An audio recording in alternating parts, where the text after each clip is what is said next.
Hi everyone, శనగపిండి పకోడీ కాకుండా ఇలా బియ్యం పిండితో ఆనియన్ పకోడీ చేసుకోండి. చాలా టేస్టీగా ఉంది. ఎలా చేసుకోవాలంటే ముందుగా ఆనియన్ కట్ చేసి పెట్టుకోవాలి సన్న సన్నగా.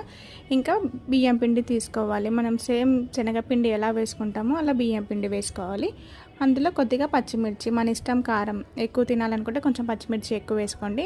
ఇంక ఇందులో కొద్దిగా సాల్ట్ వేసి మంచిగా మిక్స్ చేసుకోవాలి. ఎందుకంటే ఆనియన్లో అంతా వాటర్ ఉంటాయి కదా, ఆ వాటర్ని బయటికి వచ్చేలాగా మిక్స్ చేసుకున్న తర్వాత అందులో ఒక హాఫ్ స్పూన్ పసుపు వేసుకోవాలి. ఇంకా హాఫ్ స్పూన్ కారం వేసుకోవాలి. నెక్స్ట్ కొద్దిగా ధనియా పౌడర్ వేసుకున్నాక మంచిగా ఇదంతా కలుపుకోవాలి. తర్వాత బియ్యం పిండి వేసి అదంతా మిక్స్ అయ్యేలాగా మంచిగా కలుపుకోవాలి. చాలా క్రిస్పీగా వచ్చాయి. ఇంక ఇప్పుడు కొద్దిగా అల్లం వెల్లుల్లి పేస్ట్ వేసుకోవాలి. ఇష్టం ఉన్న వాళ్ళు వేసుకోండి, లేదంటే స్కిప్ చేయండి. ఇంకా కొద్దిగా వాటర్ వేసుకోవాలి. ఫస్ట్ ఆనియన్లోనే వాటర్ ఉంటాయి కాబట్టి దాంతోనే పిండి వేసిన తర్వాత మిక్స్ అయిపోతుంది. కొద్దిగా వాటర్ అవసరం ఉంటే కొద్దిగా వేసుకొని మిక్స్ చేసుకోవాలి. ఇప్పుడు కడాయిలో ఆయిల్ వేసుకొని సేమ్ ఇంకా మన పకోడా ఎలా వేసుకుంటామో అలాగే వేసుకోవాలి. కానీ టేస్ట్ మాత్రం చాలా బాగుంది. చాలా క్రిస్పీగా కూడా వచ్చాయి. శనగపిండి చాలామంది తినరు, అవాయిడ్ చేస్తారు.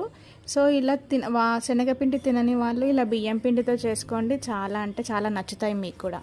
ఇలా కడాయిలో అన్నీ వేసుకున్న తర్వాత మంచిగా ఫ్రై అవ్వాలి. గోల్డెన్ కలర్లో వచ్చేలాగా ఫ్రై చేసుకున్న తర్వాత గిన్నెలోకి తీసేసుకోవాలి. శనగపిండి కంటే బియ్యం పిండి మంచిది కాబట్టి ఇలా బియ్యం పిండితో ట్రై చేయండి. శనగపిండి తినని వాళ్ళకైతే బెస్ట్ స్నాక్ అని చెప్పొచ్చు ఇది. మీరు కూడా ట్రై చేసి చూడండి. ఈ వీడియో కనుక మీకు నచ్చినట్టయితే please like and subscribe, support me. Thanks for watching.